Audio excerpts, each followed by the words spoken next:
participante da Orquestra Jovem do Estado de São Paulo e membro da Primeira Igreja Batista de Atibaia, Rebeca Barato, de apenas 18 anos, realizará um concerto beneficente no próximo dia 16 de maio. O evento será para ajudar a violinista a se manter na Inglaterra, onde conquistou uma bolsa para estudar em um importante conservatório. Nesta sexta-feira acontece o concerto beneficente em prol de Rebeca Barato. Rebeca, conta pra gente como que vai ser esse evento. Esse concerto vai ser um concerto beneficente em prol dos meus estudos na Inglaterra. A gente vai estar fazendo um quarteto com músicas clássicas e depois músicas celtas. E quem quiser estar prestigiando, como que vai funcionar? Vai estar podendo ajudar? Como que vai ser?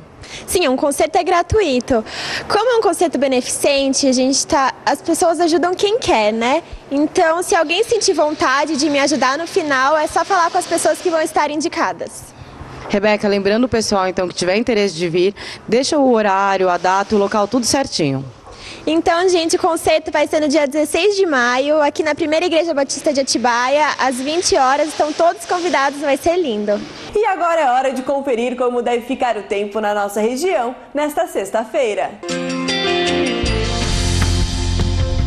A temperatura continua estável, a probabilidade de chuva ainda é muito pequena, de apenas 5%. Pela manhã, o sol aparece e à tarde ele fica entre as nuvens. Em Atibaia, a mínima prevista é de 14 e a máxima de 26 graus. A cidade de Bragança Paulista também tem a mínima prevista de 14 e a máxima atinge os 26 graus. Ontem aconteceu um jogo pelo Campeonato Brasileiro e alguns jogos pela Copa do Brasil. Confira agora os classificados para a terceira fase do campeonato. O Goiás encarou na noite desta quarta-feira o Botafogo no estádio repleto de alvinegros. Apesar de ter mando dos goianos, a partida foi disputada no estádio municipal de Juiz de Fora, na zona da Mata de Minas Gerais, porque o clube esmeraldino cumpria a punição. Mesmo com a torcida contra e tendo sido dominada no primeiro tempo, a equipe verde teve reação de gente grande e venceu com autoridade de 2-0. O triunfo foi conquistado com duas pinturas assinadas por Ramon e Danilo. O primeiro foi destaque absoluto do seu time, fez o dele e serviu ao companheiro com um passe de calcanhar para fechar o placar. A partida abriu a quinta rodada do Campeonato Brasileiro. No encontro de campeões brasileiros pela Copa do Brasil de 2014, o Botafogo da Paraíba e o Santa Cruz empataram em 1-1 e deixaram a definição da vaga para a terceira fase da competição nacional para depois da Copa do Mundo. O jogo foi realizado na noite desta quarta-feira no estádio Almeidão, em João Pessoa, e foi válido pelo jogo de ida da segunda fase. No dia em que os colorados deram até breve ao Beira-Rio, que será entregue para a FIFA para os ajustes finais para a Copa do Mundo, o Inter garantiu sua classificação para a terceira fase da Copa do Brasil, com goleada de 4-1 em cima do Cuiabá. Na noite desta quarta-feira, Alex marcou duas vezes, Rafael Moura e Fabrício também balançaram as redes, mantendo a equipe invicta no reformulado estádio. A Chapecoense abriu o placar, mas o Ceará virou e se colocou em ótima posição ao final dos primeiros 90 minutos do confronto válido pela segunda fase da Copa do Brasil. Na Arena Condá, no oeste catarinense, o Vozão aproveitou o mau momento do Verdão no Campeonato Brasileiro para aplicar a quarta derrota seguida ao time da casa na atual temporada. Thiago Luiz fez o primeiro para os mandantes, mas Bill marcou duas vezes pelo alvinegro cearense para largar à frente e garantir a vantagem para o duelo de volta de 2-1. De praticamente morto no primeiro tempo, a vivo e classificado na etapa final para avançar à terceira fase da Copa do Brasil, o ABC precisou reagir, renascer em campo diante do Atlético Goianiense. E foi o que aconteceu. Após sair em desvantagem no placar, o alvinegro mudou de postura no intervalo e virou, faturando a vitória por 2-1 no Serra Dourada e a vaga que o mantém na competição. Foi difícil e até com certo sofrimento, mas o Palmeiras conseguiu superar a má fase, o nervosismo e a retranca do Sampaio Correia para vencer por 3-0 no Pacaembu nesta quarta-feira e garantir a classificação para a terceira fase da Copa do Brasil. Mendieta, Henrique e Felipe Menezes fizeram os gols do Verdão, os dois últimos últimos já nos acréscimos da etapa final, acabando com a apreensão dos torcedores. Um pouco de alívio para o time que passou por um momento conturbado nas últimas semanas. O torcedor do Bahia agora sabe definitivamente que o coração aguenta grandes emoções em 2014. 3 dias depois de empatar no Bavi com um gol aos 46 minutos do segundo tempo, um novo milagre nos minutos finais. Nesta quarta-feira, o tricolor conseguiu a virada sobre o América Mineiro com um gol de Rafinha aos 43 minutos do segundo tempo.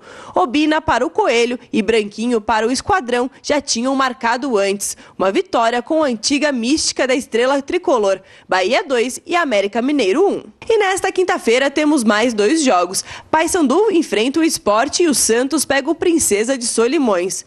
E falando em classificação, quem perdeu a sua para a semifinal da Libertadores foi o Cruzeiro. O time da Raposa empatou e foi eliminado da Libertadores da América. A eliminação do Cruzeiro para o São Lourenço foi o item que faltava para consolidar a Libertadores de 2014 como a pior para os brasileiros na história recente da competição. Após o fiasco na primeira fase, quando o Brasil teve as inéditas 3 eliminações, agora o país não terá representantes nas semifinais pela primeira vez depois de 23 anos. A última ocasião em que o futebol brasileiro ficou sem times entre os 4 melhores da América foi em 1991. Naquele ano, o Flamengo chegou às quartas de final como o único clube do país e foi eliminado pelo Boca Juniors. O Colo-Colo seria o campeão. A partir de 1992, os brasileiros estiveram em todas as semis e apenas em 3 edições não foram finalistas, em 1996, 2001 e 2004. Com a queda da Raposa, o Brasil também perde a chance de ter o 5º título consecutivo na Libertadores, algo inédito na história da competição. E quebra-se ainda a série de brasileiros na final, que durava desde 2004. Nos últimos 4 anos, Internacional em 2010, Santos em 2011, Corinthians em 2012 e Atlético Mineiro em 2013 foram os campeões. Caso o Cruzeiro conquistasse o tri, seria o recorde de taças consecutivas de um país no torneio. A Argentina tem 2 tetracampeonatos, com o Racing em 1967, Estudiantes em 68, 69 e 70, Independiente em 1972, 73, 74 e 75. Os argentinos também mantiveram o bom retrospecto diante dos brasileiros. O jogo desta quarta foi o de número 170 entre os 2 países pela Libertadores. Os hermanos têm 71 vitórias contra 67 verde-amarelas. Ainda houve 32 empates. No retrospecto envolvendo os confrontos entre os 2 países no mata-matas, a Argentina também leva vantagem. 27 vezes eliminou o rival contra 20 dos brasileiros.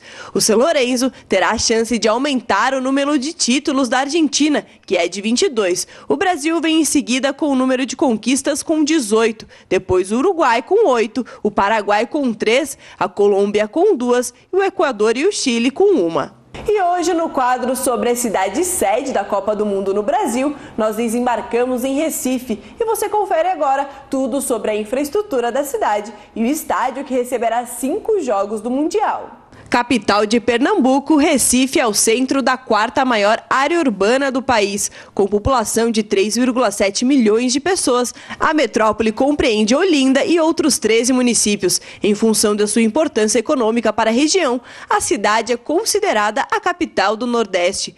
Recife é uma cidade entusiasta do futebol que abriga 3 clubes tradicionalíssimos em cenário nacional, como o Náutico, Santa Cruz e o Sport, e já sediou uma partida da Copa do Mundo FIFA do Brasil em 1950, Chile 5, Estados Unidos 2 na Ilha do Retiro. Agora ganha um novo estádio, que receberá 5 partidas da Copa do Mundo no Brasil em 2014. A arena é cercada por outros empreendimentos, fica localizada em São Lourenço da Mata, na zona metropolitana da cidade, a 19 quilômetros do Aeroporto Internacional dos Guararapes. O projeto é visto como uma alavanca econômica para a expansão da Grande Recife, em uma região considerada carente. Estima-se que o local se desenvolva em um bairro com cerca de 5.000 unidades residenciais. Com capacidade para 42.849 pessoas e construída por meio de uma parceria público-privada, a Arena Pernambuco passa a acolher as partidas do Náutico, depois de um acordo fechado com o Clube Alvirrubro em outubro de 2011. O Mantiqueira Notícias fica por aqui. Uma boa noite, amanhã a gente se vê. Até lá!